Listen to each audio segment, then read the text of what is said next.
আপনি দেখছেন news now, আমরা জানি কোনটা খবর। একজন রাজনৈতিক ব্যক্তিত্ব এবং অধ্যক্ষ হিসেবে সুদক্ষ ব্যক্তি ছিলেন বিশ্ববন্ধু সেন। খুবই মিষ্টভাষী এবং গণতন্ত্র প্রিয় ছিলেন বিশ্ববন্ধু সেন। শনিবার প্রয়াত বিশ্ববন্ধু সেনের পার্থিব দেহে শেষ শ্রদ্ধা অর্পণ করতে গিয়ে এমনটাই প্রতিক্রিয়া দিলেন রাজ্য মন্ত্রিসভার বিজেপির সহযোগী তীব্রামথার মন্ত্রী অনিমেষ দেববর্মা। বিশ্ববন্ধু সেনের প্রয়াণে যে গ্যাপ তৈরি হয়েছে তা পূরণ করা যাবে না বলে প্রতিক্রিয়ায় জানিয়েছেন মন্ত্রী অনিমেষ দেববর্মা।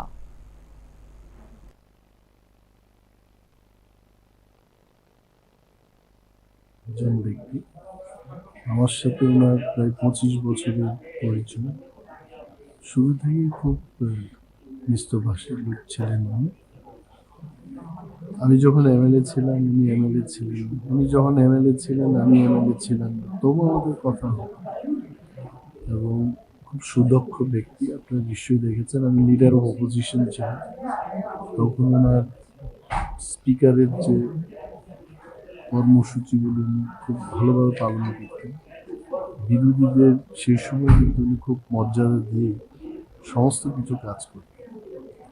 এইটুকু বলতে পারি যে বিরোধী দলনেতার অফিসটা আমি যখন গেলাম তাকে ভালোভাবে সাজিয়ে তোলার জন্য উনি কিন্তু কোনোদিন না করে। For everything he was very Democratic, very একজন মিষ্টভাষী লোককে আমরা হারালাম। আই থিঙ্ক ওনার প্রয়াণে যত আমাদের একটা গ্যাপ ভ্যাকিউম তৈরি হতো, এটাকে পূরণ করা যাবে। And we'll miss him all.